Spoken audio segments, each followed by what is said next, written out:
welcome to Bright Green Futures, episode 14, Imagining Another Life, with author and editor Sarena Ulibarri. I'm your host, Susan K. Quinn, and we're here to lift up stories about a more sustainable and just world and talk about the struggle together. Today, we're going to talk with Sarena Ulibarri, who has been deeply involved in both writing and editing solarpunk for years. We're going to dive into her recent novel, Another Life, published by Stelliform Press, but she also has a long list of short fiction for you to check out in places like DreamForge, Lightspeed, and Solarpunk Magazine, and most recently in Baubles and Bones, which I was very excited to see, given they're a brand new zine based here in Pittsburgh. Sarena has also curated two international volumes of hopeful climate fiction, Solarpunk Summers and Solarpunk Winters, and co-edited the recently released Solarpunk Creatures anthology. Hello, Sarena. Welcome to the pod. Hi, Susan. Thank you so much for having me on. Oh, it's such a pleasure, and I can't wait to have our conversation go and talk about all these cool things.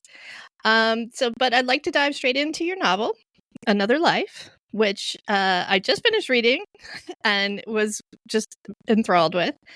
And I'm excited to talk about that, given that solarpunk and hopeful climate fiction novels are rather scarce. The whole genre is underserved, and the stories that we tend to have are short fiction. So a novel is unique and cause for celebration. So I want to discuss that further in the pod. But for our listeners, we'll tell them a little bit about what the novel is, and then hopefully have you read a little bit, an excerpt of it for us. So, Another Life is a world-building packed near-future climate fiction with a quasi-utopian city and society on the shores of a human-made lake in Death Valley. The novel layers in a fascinating story about reincarnation and past lives, neatly tying a problematic past character to the main character of the novel, who is the mediator of this society, and they're all trying to be leaderless and classless, and that proves difficult. So much in the novel, so much is in this novel, and it's not actually very long, although definitely a full novel's worth of storytelling. So why don't you go ahead and give us a taste of what that sounds like? Sure. I'm just going to read a couple paragraphs kind of from the middle and from the backstory of how this city of Otravita in Death Valley was created. So just a couple paragraphs from that backstory. It was my arrest that incited the riot. The crowd surged forward, shouting, shattering the sliding glass doors with chunks of crumbling asphalt. The two other protectors let them swarm into the supermart. A news thread video of Nyla, Mickey, and several others carrying off the solar panels from the supermart's roof was what earned us the nickname that had persisted through the years, the Solarpunks. To save face, the California Council later claimed that they had already agreed to release the supermart to us, and that the protectors had been ordered via their headsets to stand down. That last part might have been true, but I like to believe that they had made the choice themselves. After I was bailed out, I graffitied Otravita this way on the wall of the desalination plant, loaded the last of my things into an electric car, and my friends and I headed out into the desert to prove there were other ways to live. That's such a great scene. I loved how, so much of the novel is very evocative, but that was very resonant, of course, with a lot of the protests that we have been having going on, not just with climate, but various social justice issues for years. And I think it just was it felt very grounding to see that and go, okay, yes, this is very plausible, which we've talked about on the pod before. Is kind of a key aspect of these stories, is to have that, because a lot of times people will dismiss hopeful climate fiction or utopian, with scare quotes, stories as being unrealistic. Sure. And, you do so much good grounding work in this novel to say, no, this is very realistic. These are real people with real problems and real situations that we encounter all the time, even in our current timeline. And, I think just did a great job of that.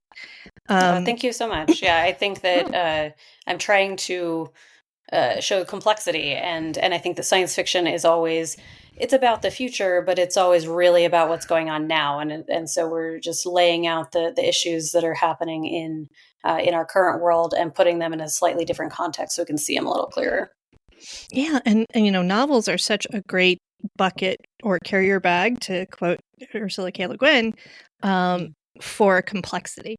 And that's the great power of novels, right? Is to get into that complexity that you can't do in a short story, where you have you're kind of more limited to one situation or idea or something. And you really went deep with stuff, so that's fantastic. And like I said, there's so much going on that it's hard to pick up one thread that I would like to talk about on the pod, but we don't have infinite time, so I will try to narrow down. And there's this whole civil war that happens. It's just whoosh in the background. So, and then we're on to the main event. So there really is, readers, there really is a lot here for you to feast upon. So I look forward to that for you to experience.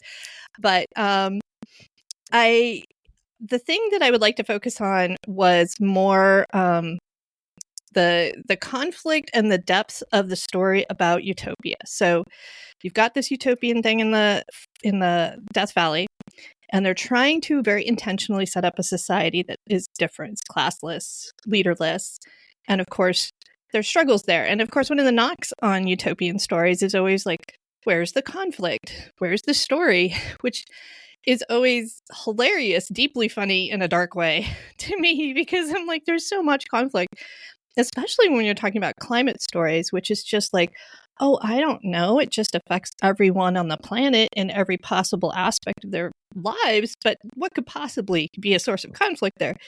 So anyway, you've done a great job of that and showing how humans work, all different kinds of humans.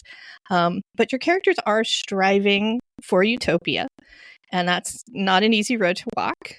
And you actually cite Peter Kropotkin, I'm not probably saying that correctly, but him and other theorists about anarchist societies in your acknowledgments.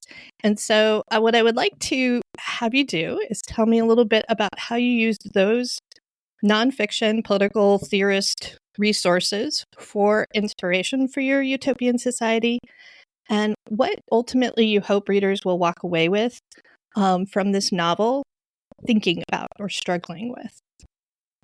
Yeah, so just to go backward a little bit, what you said about the conflict and how people have trouble figuring out how they're going to have conflict in a story about climate change. I think it's kind of that climate change is so pervasive, and it does affect so many aspects of our lives, that if we say, oh, we solve climate change, then people are like, well, what's left? What it's if that's fixed, well, then everything's fixed, right? I think that's kind of where the that it is a lack of imagination, of course, and nothing is that simple. But I think that's kind of where it comes from. It's it is so pervasive. Anyway, but regarding the theorist, so Peter Kropotkin is a really interesting Russian philosopher who wrote about anarcho-communism. And I don't remember how I came across him, but I discovered him probably in about 2016, 2017, something like that.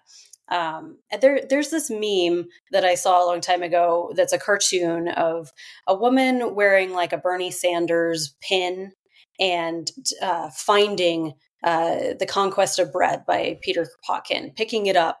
And then the next panel is she's totally got an anarchy symbol, and just it's transformation. It's you were already inclined to this idea, and then now you're totally radicalized. And I feel I was kind of that cartoon.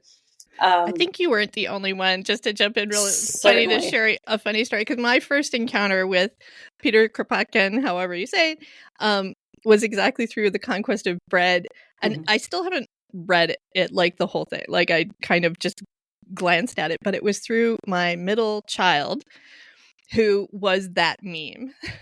Started out Bernie fan, and then they were oh, Mom, just one day out of the blue, Mom, have you read The Conquest of Bread? I'm like, I have no idea what you're talking about, but say more.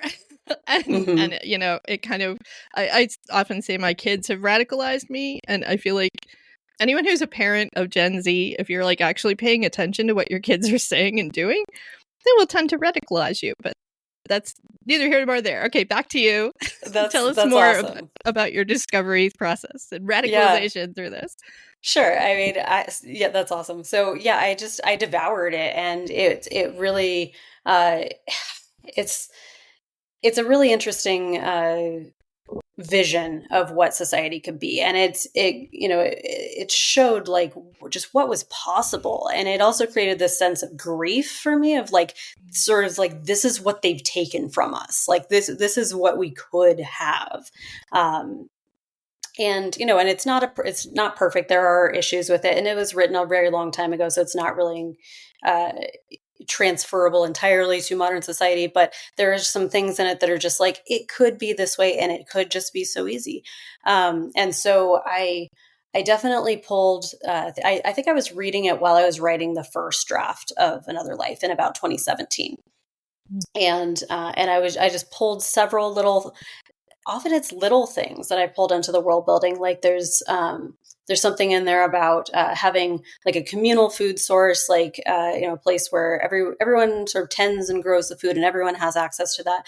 But if you want your extras, you just do it at home. Like you have your and so there's things like that in the book where it's like they have the farm towers that everyone has access to, but Galacia mentions at some point that like she wanted to go home and grab some of the peppers from her window box. It's just like little things like that that got added in, and I think it was Kropotkin and also Murray Bookchin, social ecology and communalism. These were the two things that I was reading that were just really infusing my world building and the way that I was thinking about how we could create a better society. And I have no illusions that it would be perfect society, but just how we could live differently and how we could live more sustainably. So a lot of it goes into, there's a scene that's in the backstory where the characters are sort of driving through the desert and talking about what their ideal city, their ideal society would be. And I think a lot of what I was pulling from Kropotkin and Bookchin went directly into that scene. Like you could probably, piece out the lines that are directly inspired in there, but it's infused throughout. Oh, sure. And you did, I mean, just to jump in one more time and praise the book, I tend to write philosophical tracks myself into some of my fiction, because a lot of that is that's just what my books are about. And you do a nice job of bringing that in a very human way and making it very understandable to the reader, because I think that's a challenge sometimes.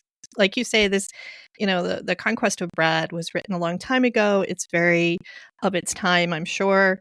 It might be not as relatable, although, apparently to my 16-year-old, it was very relatable. So like, there you go. But yeah, I think that's a skill and that's something that, again, is more accessible, I think, in the complexity level you can get into with novels, because you can have a scene where you're like, hey, let's have a discussion between our characters, which is totally a thing we would do as we're on our way to the, the desert, and trying to figure out what we're actually trying to do here. So they're going to have that conversation. That's very realistic. And it's your chance to bring those concepts to, resonance for the reader. So anyway, carry on. You did. I'm just saying, like, great job. Carry on. Oh, thanks so much. There's one other that was pretty influential, and that's Nonviolent Communication by Marshall Rosenberg. And the backstory behind how I discovered this was it was actually in early 2020. So I'd written several drafts of the book. I'd actually queried it to agents and then sort of put it aside. And I came back to it in 2021. But in early 2020, before all the shutdowns happened, I had a job that I really enjoyed the work. I really enjoyed the job. And I had a lot of problem with the owner of the business that I worked for. Had a lot of conflict with this person. And I was ready to just like quit and go do something else. And I found a job listing for a bookseller for the nonviolent communication bookstore. And I was like, that sounds amazing. What is this? I should probably like learn something about this before I actually apply to it. And so I ordered one of their books and I read it, and I applied for the job. And then the shutdown happened. And, the pandemic started in America, and the bookstore for that company actually went to, I don't know, their local distribution center closed, and so the job was no longer available. But I had this book that I'd bought from them, and they were still selling books, just not through the same distribution method they had. Anyway, so I had this book of nonviolent communication. I was like, you know what, I can use these tools to like help me keep my current job and maybe learn how to communicate better with the person that I'm having conflict with. I did eventually end up leaving that job, but those principles helped me with that situation, with some conflicts with my family. And I also, when I came back to Another Life to revise it and try to resubmit it again, I realized, well, Galicia is a mediator. She would be using these kinds of techniques. And so I looked at every interaction where she's like solving a conflict between people in Otra Vida, and I tried to sort of infuse the nonviolent communication language into that, and just to try to put little pieces of that into the story and into and it becomes part of the world building, because this becomes part of the paradigm of how they function, even if they're not using the very specific language of nonviolent communication. It just becomes sort of the way that they interact with each other, until they don't. Right. And then, and that's part of where the conflict in the story comes, is when that starts to break down. But. Well, yeah. And it's not the utopia where we've solved, everyone is perfectly the perfect nonviolent communicator already. Like I did notice that, and I'm like, oh, this is like social worker language. I really like this. And, that's one of the functions of books too, is it models things, and you're like, hey, why? It can kind of intrigue the reader of like, why can't we have that? Almost like you were saying Conquest of Bread had for you, of like this grief of, why can't we have this? This is good. Like, it would be so much better. And not even that it's like super idealized in a ridiculous way, but just like a better way of being human. And there's always those little pieces, like I say, it's social worker language, because I know social workers today who literally use those kinds of strategies, but it's not taught, in our schools. It's not, well, not in all of our schools. Some do. Sure. And but it's culturally, it's not taught. Culturally, we're taught to be a very different way with people.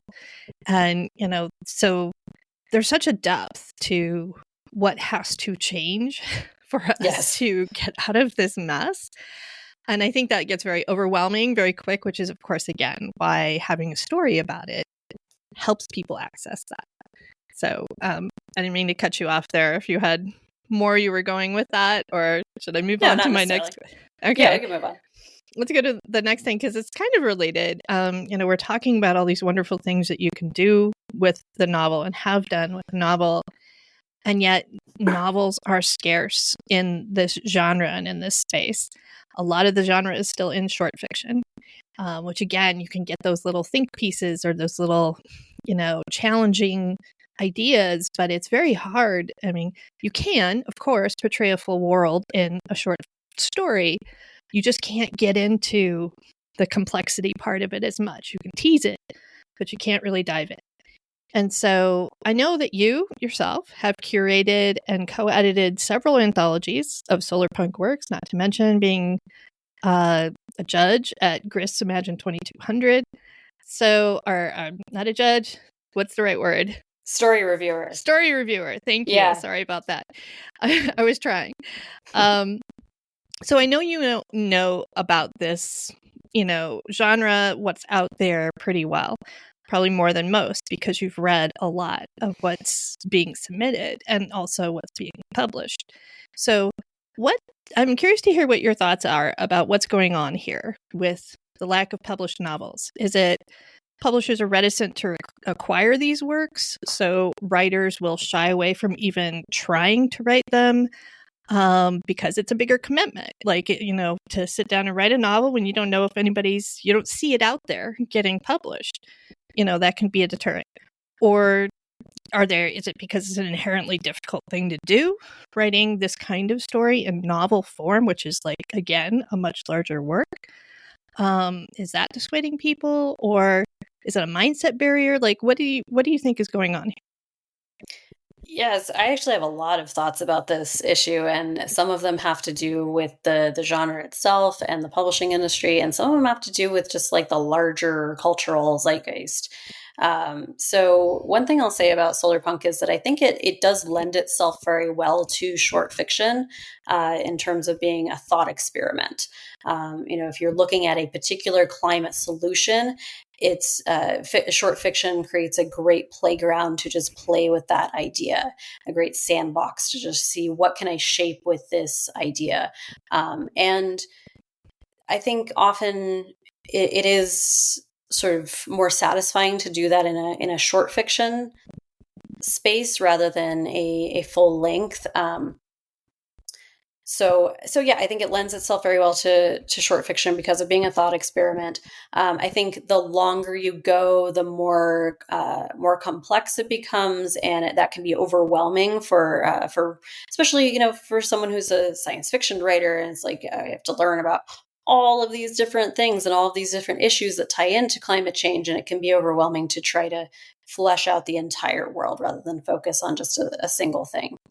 And that's true no matter what type of science fiction you're writing. That's why it is a challenging genre to write, whether it's climate science or quantum physics or whatever type of science you're doing. So yeah, I think it also it can be kind of preachy, right? Like when you're dealing with climate change and the changes that we need to make as a society. It's easy to fall into message fiction, right? And to be too on the nose, too direct, and that often turns readers off. And it turns writers off too. Like when you get into the weeds of that, it's not fun anymore. So those are some things that I think are just sort of inherent to the genre that makes it a little more appropriate for shorter forms, maybe. Although there are some wonderful solar punk novels, and there are several that have come out recently. But you're right; they are very scarce. And publishers, the big five publishers, have been very reluctant to use the term solar punk, and they are not publishing as much climate fiction as they were at a certain point. And I think that a lot of so Becky Chambers is the one that got to use the term solar punk. Is really the only one that it's actually been in the marketing materials. There are plenty of other books that I consider solar punk. Kim Stanley Robinson's New York 2140 is one that I always go back to. Ministry of the Future. These are solar punk works from, in my opinion. Stan does not like the term solar punk. He does not identify it with it. It is not his label. He says he writes utopian fiction. That's his term. So that's fine. But you're not going to see solar punk on any of the marketing materials for his work. Cory Doctorow does use the term solar punk for Lost Cause. But again, it's not on the back cover. It's not in the marketing materials. It's something like he'll say it on Mastodon, but or in person in a con, but he's not. But the publisher's not identifying with it. So I did just recently, just to jump in, I went to his website and I was looking because I haven't read Lost Cause yet, but I want to. And so I was looking on his website and he does. I'm like, whoa, he calls it solar punk. Excellent. Because I hadn't heard it identified as that before. So it was kind of, it slid under my radar for a while because I didn't realize, he writes a lot of technology stuff. So I wasn't quite keyed into that. Now I am, and I want to go read it. But yeah, I think, and just to touch back on your other point about like who writes these stories, I think the people who are science fiction writers and are very comfortable writing the deeply complicated technological science fiction, like Cory Doctorow, right, will write things that are in their wheelhouse. So like, he'll write about information technology stuff. And, he's a brilliant guy, and he is, broader than that. But that's definitely one of his wheelhouses. And so he writes about that. And, if you're a more casual, less, there are a lot of scientists, a lot of engineers who write science fiction. They write about the spaceships that they've read about in their youth and those kinds of thought experiments. Not a lot of climate scientists writing fiction. I think more are starting to do that, or people who are maybe not scientists but activists who have a deep knowledge of what all the complexities are and are starting to maybe consider writing fiction. That's Danielle Orostegui, who was on our pod earlier. So I'm glad to see that, and I think you're right that it can be daunting. I mean, like, I have a PhD in environmental engineering, and I had to do a heck of a lot of learning to be able to write it in fiction, because it's just like, you can't just know your one, thing. You have to have this broader knowledge. And I think, I think it was Danielle actually who made the point earlier that it's a great exercise, even for the people who are in climate but not doing fiction, to write the fiction part, because it forces them to have the broader view of like, well, wait a minute, it's not just my thing that I'm doing, which is super important and great, but like, how does it fit into the larger puzzle? So I think fiction helps, like, even the people who are working on it, it helps them, but it definitely could help the larger public. Like, one of the reasons I think Stan's book took off so much is people are like, oh, wait, here's a blueprint of how we like fix everything. Exactly. Why has nobody right. like said this before? And of course it's just one option. And there's a lot of problems with it, which even he says. He's like, yeah, no, like, I'm not actually endorsing, the terrorism part. So like, but yeah, I just wanted to, that resonates with me, that we just don't have enough of the right people engaging in this work, or the people who want to engage in it. It is a lot of work. It is a challenge. So I get that. Yeah, definitely. Yeah. And you're right. The people working in climate science aren't necessarily thinking of their work as science fiction, right? They're not thinking of it in even, there's a lot of climate storytelling, but it's not focused on the future in the way that science fiction traditionally is. So yeah, I think you're right about that. But there was climate fiction as a genre sort of saw its peak in the 2010s, I think. And currently, some of it is still getting published. There's The Light Pirate, is a book by Lily Brooks Dalton, I think, that came out recently. There's The Lost Cause by Cory Doctorow. There are still really amazing climate fiction books being published by the big five publishers in New York, but there's way less than there was a few years ago, and it's very, very difficult to break in with climate fiction anymore. You do not see it on manuscript wish lists anymore. You do not see agents that are seeking that anymore like you did years before. There's wonderful small presses that are popping up to fill that gap, because there is still wonderful stuff being written, and there is still a reader desire for this kind of work. But the big publishers aren't really buying it right now. And I think this, yeah. Before you move on from that, because I've got like 3 questions already in my head and I will lose them. Okay, so first is, I want you to name check those small presses, but not at the moment. In a minute, I want you to do that. Second is that when you say that it peaked in 2010s, what my head is saying, that's when the dystopian climate fiction peaked. And I think people did get, like, they're looking out the window or they're like, I'm living the dystopia, I don't want to read about it. Or at least not that dystopia. And so the denialism and all that kind of stuff surged in concert with the increasing, advent of heat domes and terrible storms and flooding all of Pakistan, et cetera, et cetera, et cetera. And so I think people were not that excited about reading about the end of the world in a climate sense anymore. And so I kind of get that from a reader standpoint, and then I can see the publishers following that. What I don't understand is why, when we do have this buried subgenre of hopeful climate fiction, which is the thing that I think people really do want, why are the publishers resistant to that? Or is they just not see it? Do they not understand that it exists? There's not enough of it out there? Like, what do you think's really going on there? And then we can get back to the small presses.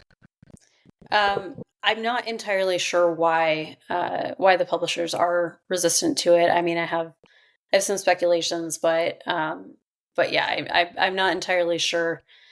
But okay, so like in terms of just like the cultural zeitgeist of climate in the 2010s, like, so yes, what you're saying is all true. That I think a lot more people started to feel the effects of climate change in their everyday lives and started to see it more clearly, and that did lead to a lot of the fear and the dystopian visions and things like that.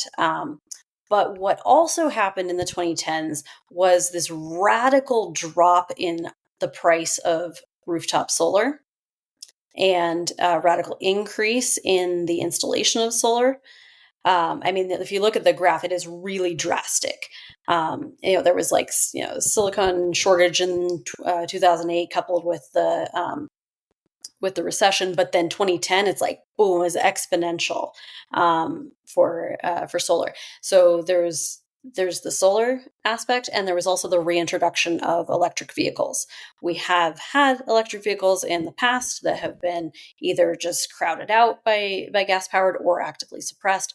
But in 2010s, the electric vehicles started to become more of a reality.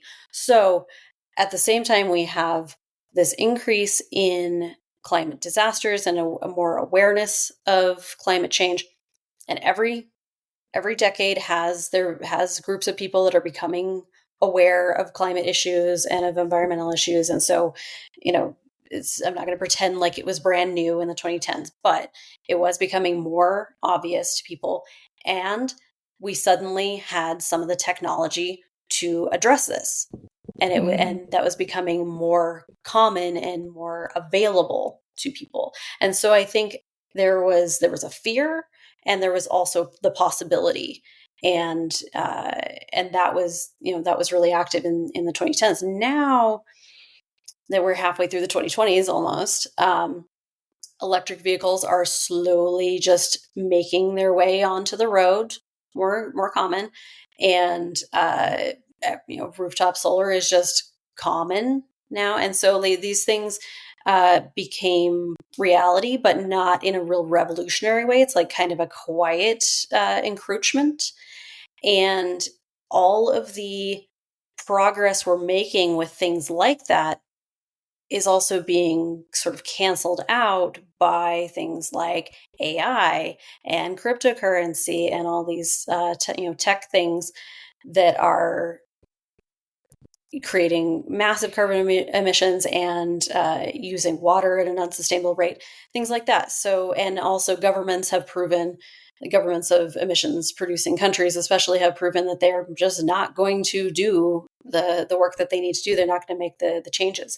So I think there was this sense of urgency and possibility that was happening in the 2010s that now has devolved into a kind of weariness, where it's like things are changing, not fast enough, and also other things are just kind of canceling it out. So I think part of that is behind the decline in climate fiction, where, like you said, that it was very dystopian, and dystopian fiction is supposed to be a warning. It's supposed to be, okay, if this goes on, this is where we'll end up. So, that's supposed to inspire people to do something different. And instead we just get this weariness. So the hopeful... That's a very interesting observation. And I just wanted to feed that back to you and saying, I hadn't put that together. I got solar on my roof and 2 EVs in my garage. And I did not quite put together that connection between as it got worse, all of a sudden we had on the horizon the tech solution. And that people are like, oh, well, yeah, sure, it's getting worse. And that, that there's fear and anxiety about that. But we just got to wait because it's going to solve itself, which is really what the tech optimist approach is. We just got to wait. It'll all solve itself. The system is self-correcting. We will invent our way out of this, et cetera, et cetera. And that didn't happen, at least not. It doesn't seem like we're really making the kind of progress that we need to make, and or now people are very muddled about it. So I can see that having an impact on climate. I can certainly see that killing the dystopian climate fiction outright. I still believe that the hopeful climate fiction is offering an answer to that muddle. But I can see that we are still very young, early days in that sort of reckoning and understanding, like society, like I'm there, I'm ready. But like it takes a while for people to kind of catch up with, okay, but now what if that's not going to be the solution? Or like, do we just still wait more time? Or now are we just dispirited and despairing and it's never going to work? Or I just got to go get groceries, so like I just go on with my life. And so I guess I'd like to hear from you where do you think this is going? Where are we headed with this now? Well, I mean, I think that solar punk and other types of hopeful climate fiction do try to push against that weariness of like, well, you just got to wait, or well, I guess it's not going to work. Like, that's the punk part of it. That's the saying, well, we can't wait. We can't just wait around for the tech bros and the governments and all these people at the top to make these changes. We need to start, organizing grassroots up. And that's some of the grittiness of solar punk and of hopeful climate fiction. So, but I don't know, I do encounter people that are just resistant to that very idea. They're too enmeshed in the other trajectory, and so it's just, I think it's an issue of imagination. That's the whole premise of these genres. We have to be able to imagine where we're going in order to figure out the road to get there. And yes. So absolutely. Yeah, and there are, like I said, wonderful small presses that are doing this work. My book is published with Stelliform Press, which is a Canadian small press focused on climate fiction. Some of it is like eco horror and a little more dystopian, but some of it is very hopeful and very interesting and complex stuff. Yeah. So I know it's a very short list. We're no, big there fans are others, of Stelliform here. I've been watching them for a while and what they're publishing, and and then of course your book came out, and I'm like, okay, tracks. Stelliform is doing great work. I will call out Metamorphosis is my anthology that's coming out in the fall with a story of mine that was published originally by Grist, and it's a collection of Grist stories, but it's published by Milkweed Editions. Yes. And Milkweed Editions doesn't actually publish a ton of fiction. They publish a lot of poetry and they publish a lot of nonfiction. But here we are, starting to do this. And so I'm like hopeful to see even more of that coming out of perhaps Milkweed Editions. Is that the same publisher that did Braiding Sweetgrass? Yes, it is. Okay, yeah. They are wonderfully, their whole charter is very interesting. They're a nonprofit. And so they have like a mission that is very much bound by their nonprofit status. And I'm a big fan of their work too. I'm the stuff that they're going out and finding. And this is where you mentioned earlier you had a small bookstore that had introduced you to, like, the whole bookstore was focused on nonviolent communication or relationship management. And that's one of the things that has happened in the last decade is this rise of small bookstores that are very, very niche. They're very into their thing. I have a bookstore out in New Jersey that I helped kickstart called The Nature of Reading, that is all about nature and climate and environmental stuff. I'm like, amazing. I want this to exist. Here, take some of my money and make it happen. Yeah, And it I also did. backed them. Yes, right? And it was just like so amazing. And so like the proliferation of that, I see that mirrored in the small presses, where you get this proliferation of small presses that are fulfilling that need. And when I look at those, I go, huh, that's grassroots. That's what that is. And that's how it's going to happen. Or at least that's how I see it happening right now. You know, I feel like Hollywood and the big five are going to be the absolute last people to figure it out. But I think a lot of other people are figuring it out. And I think it's kind of burbling down here in the grassroots level. People are not waiting. They're just like, okay, somebody's got to do something, and that somebody's me. And so now I'm going to do the thing. And I think that's fantastic. And I'm, of course, that's why I'm doing the pod. It's why I'm trying to surface these stories. This is my little grassroots effort. But it's dependent on people like you writing them. So if you have any more, and those people will be more willing to write if they know where they can get it published. So if you have any other small presses that you think are open to these, to novel length works especially, like, let me know and or say it now or let me know later, and we will definitely get that surfaced. Yeah, like my brain is totally going blank with others. One other that I'm aware of is Future Fiction, which is run by Francesco Verso in Italy. And so he's not focused on English language works, but he's published some amazing solarpunk works in Italian and also translated between several other languages. So he's doing amazing work in the international solarpunk scene. Fantastic. So, yeah, and that's important.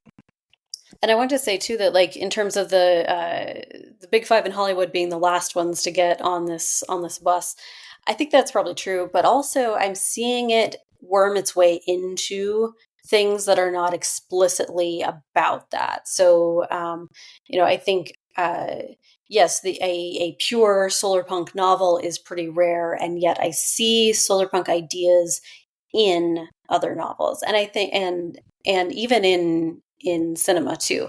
Furiosa, the green place in Furiosa is 1,000% solarpunk, and in its imagery and in its idealism.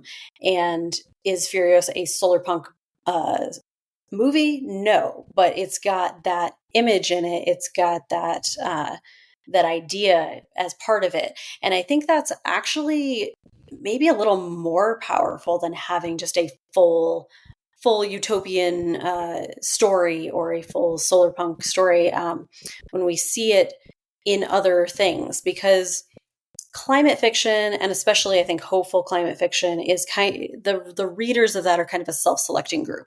We're going to be the people that are already interested in these ideas, already craving this kind of thing. And the people that are just like, oh, well, that wouldn't work, or I'm tired of hearing about climate change or whatever, they're not going to pick that up. They're going to see that premise and say, yeah, not for me. But if they see a story that is something that's focused on something else, and then in the world building of that story, or in, within that, they get little pieces of this hope, I think that's actually pretty powerful. And I think there's a lot of that happening within publishing and within film right now. No, that's an excellent point. And I've talked before about that only from the viewpoint of hope punk. So not necessarily explicitly just with the climate aspect to it, but like hope punk type tropes and cooperative rather than competitive, and, radical compassion, concepts like that. Seeing that, a little bit smeared all over stories everywhere. Why? Because it's fresh, right? And right. I do believe that if you're just like a standard old storyteller for, whatever mainstream presses or Hollywood, and you're looking for something fresh, you're going to rummage around in the hope punk bin and come up, or now the solar punk bin, and come up with something like, oh, hey, look at this fresh storyline that we've never heard before because we relentlessly do the opposite of that. Let's use that for a change. So like, yeah, I'm 100% behind that. At the same time, I feel like the grassroots publishing, and whether it's self-publishing or small press or, you know, the short fiction market, all of that is the cauldron of innovation. That's where stuff is being created out of whole cloth, and we're learning how to tell these stories. We're creating the things that, you know, somebody else is going to notice and say, hey, that's fresh, I'm going to take that. Well, we're creating it here first. So I still, you know, maybe that's the synergy. Maybe they will eventually, you know, be 2035 and there'll be like a full solar punk movie coming out as a summer blockbuster, and people will be like, yeah, that's old hat now, man. Like, you know, right. We've been reading those forever. So I almost feel like a reluctant hipster. I don't want to be a hipster. I want to be mainstream, but no, we're not ready for that yet. So, but you're right. And thank you for pointing that out, because that is a very, very valid point. You come in sideways and you make a lot of impact that way. So, all right. I wanted to move on to my last question, because it's like, I feel like we could talk for more than an hour, and I try to keep this to an hour. So I'm going to zoom ahead and tackle this last question, and then we'll have our rapid round of 3 questions that I usually do. Okay. All right. Okay, so earlier in the pod, we had Anna Soon, and we discussed her story, Night Fowls, which is in Solarpunk Creatures, an anthology that you co-edited. And there it is. Sarena Ulibarri is showing me the cover. I will put that cover in the podcast, or I'm sorry, in the show notes. So it's a beautiful cover, by the way. I absolutely adore that cover. It's very vibrant. Anyway, that story, Anna's story, was absolutely fascinating to me, and I haven't had a chance to read the rest of the anthology. And I know that Solarpunk Creatures, as well as another anthology you co-edited, Multi-Species Cities, both examine the non-human, or the more than human, as you refer to it, characters and protagonists from the natural world, alongside the humans who are adapting to climate change. So, as it happens, I just happened to finish reading The Light Eaters by Zoe Schlanger, which isn't climate fiction, but it's an absolutely amazing read. I totally recommend. It's a wild nonfiction examination of the controversy among botanists, of all people, right now about whether plants have intelligence, or a kind of plant language, or even whole plant community survival strategies.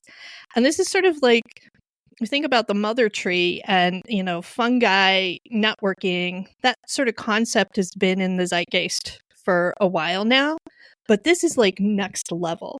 They're talking about all plants and what are the mechanisms by which this is actually happening. It's just absolutely fascinating stuff. And I devoured it because I'm writing a novel that has to do with plants, has to do with our renegotiating our relationship with nature, which is one of the themes of the pod, but also seems to be top of mind right now, not just in the science world, but in fiction, with you and these anthologies that are looking at the more than human aspect and what is our relationship to those. So when you were editing the anthologies, because you've obviously seen, you know, more than even just what's published, you've got all of these other, you know, sources. What do you find most illuminating, I guess, or interesting about these kinds of stories? And I would love to hear your recommendation for within those 2 anthologies. Like, what's the next story I should read? Because I love Night Fowls. Tell me the next one that would be like on your list to recommend. Yeah, sure. Yeah, Night Fowls is a wonderful one because it's dealing with communication with birds, and you know, the conflicts within birds, and also you know, human stewardship of nature and things like that. So it's wonderful. Another one that I think you might like is called Our Minds Share a City. by Catherine Yates. And this it's got a similar kind of premise where a person is elected as a sort of representative to go commune with the mycelial network. And so it's, the person is sort of going into this fungi network and engaging with the collective consciousness and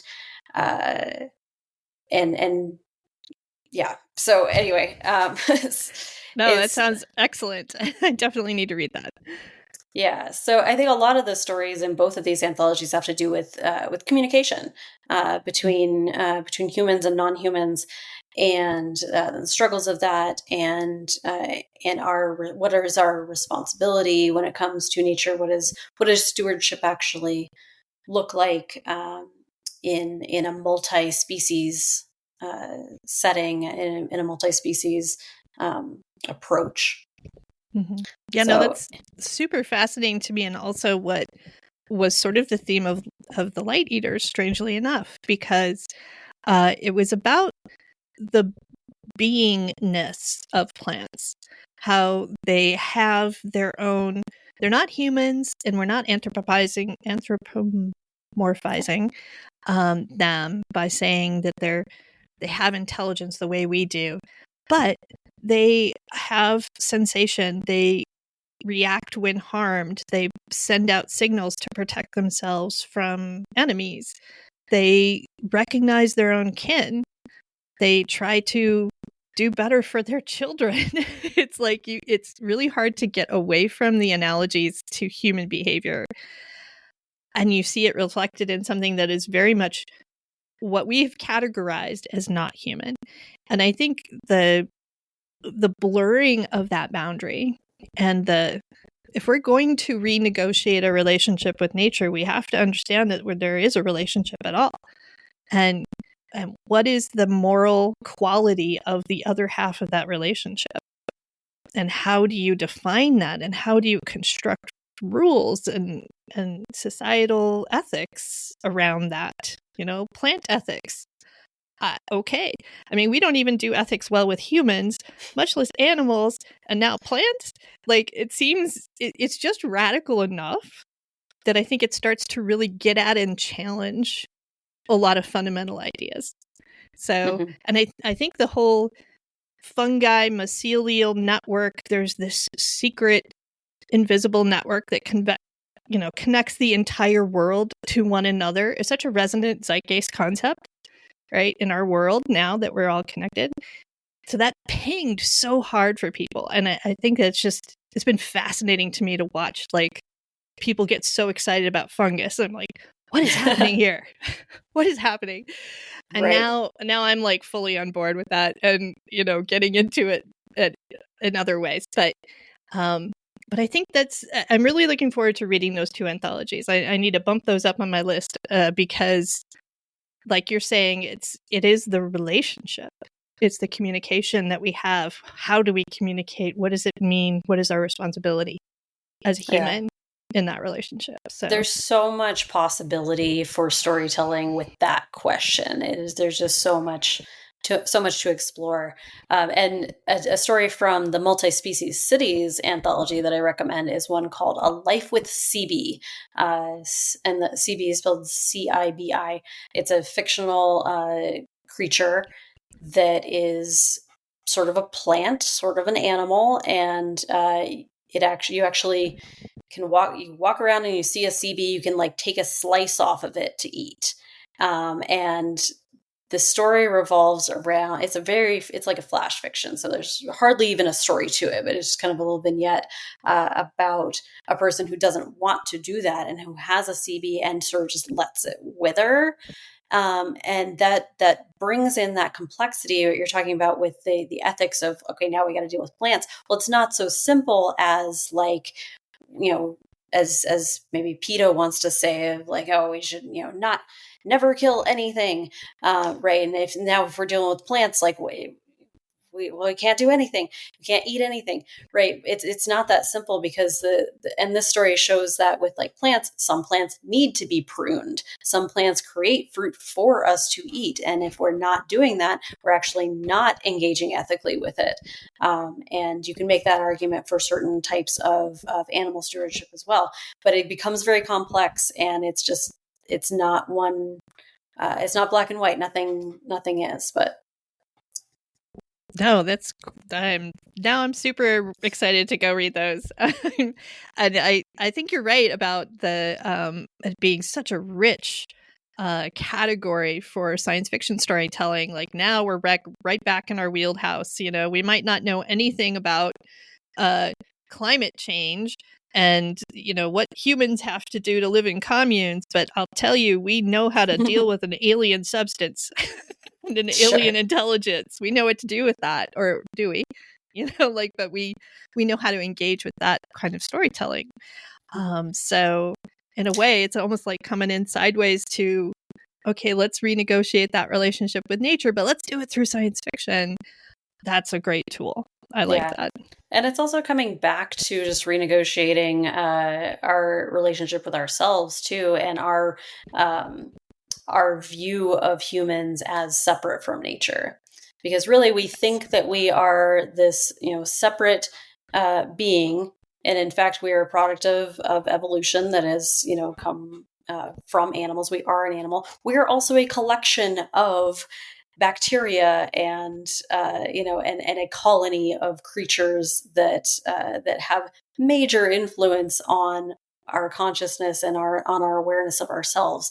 So we are not a single separate being. We are actually very much a part of nature, and we are a collective being already.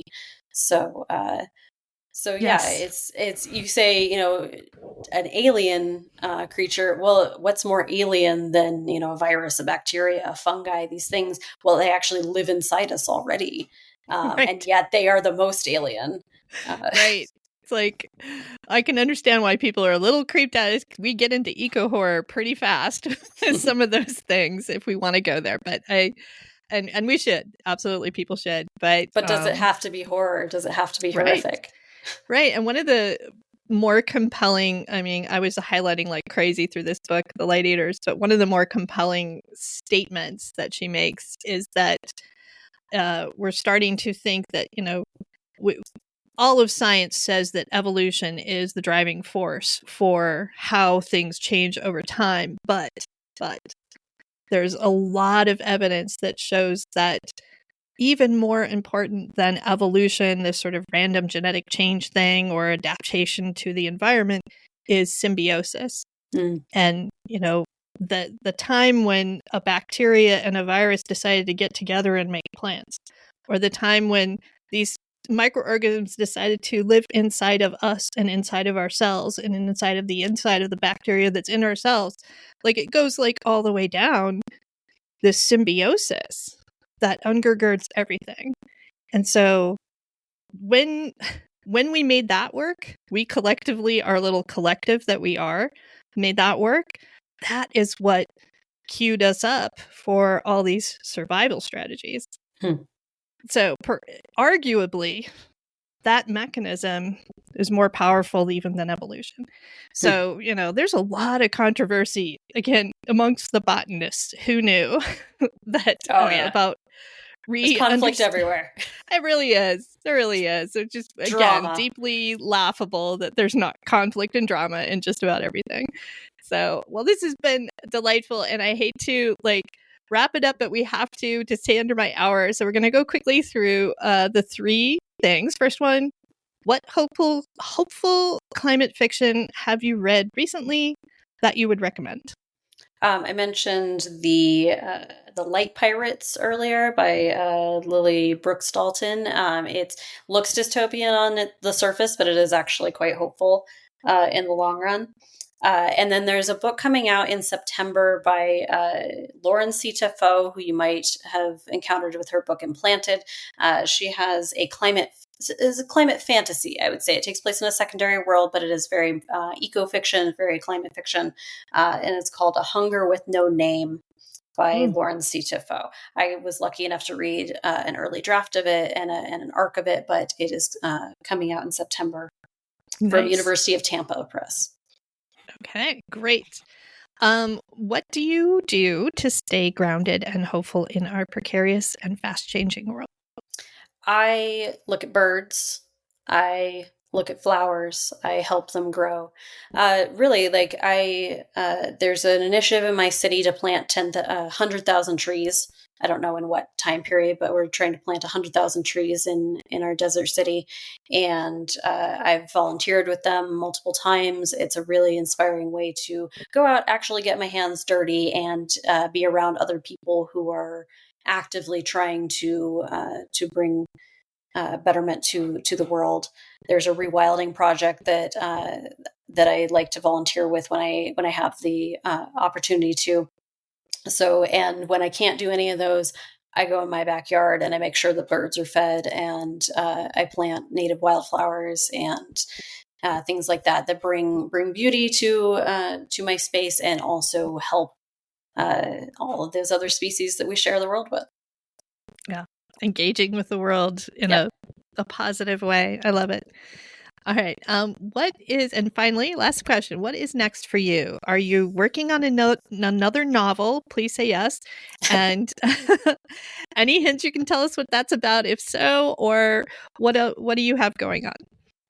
I have several projects that I'm working on, as I think most writers do. There's one that is in very early stages. I don't know if it's going to be a novella, novel, etc., but it is dealing with fracking and the horrible, things that fracking can do in Oklahoma, which is a place that I lived several years, and that now gets earthquakes. We didn't have earthquakes when I lived there, but fracking has now made it quite the seismic zone.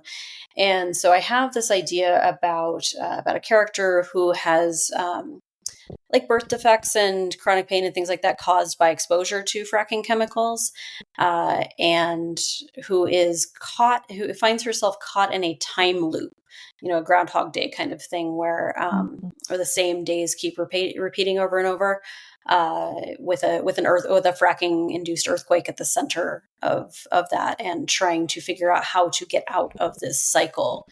So that's that. Yeah, that's the longer project that I'm working on, and it's still pretty early. Sounds fascinating, though. I can't wait to read it. Hopefully you will decide to finish that and get it out in the world, because we need more Sarena Ulibarri stories. Thank you so much for being on the pod. I super appreciate this and have so much enjoyed our conversation and your insights. Thank you so much. To Sarena for joining us today. Definitely check out her novella, Another Life, and her extensive list of short fiction. If you enjoyed this episode of Bright Green Futures, please support the show by subscribing and sharing the stories with your friends. You can find links to everything we talk about at the Bright Green Futures Substack, as well as recommended reading lists for more hopeful climate fiction. Next episode, I'll be talking about climate fiction zines and small presses, the folks who are doing great work in getting these stories out into the world, and how you can find them and submit to them if you've got a story of your own.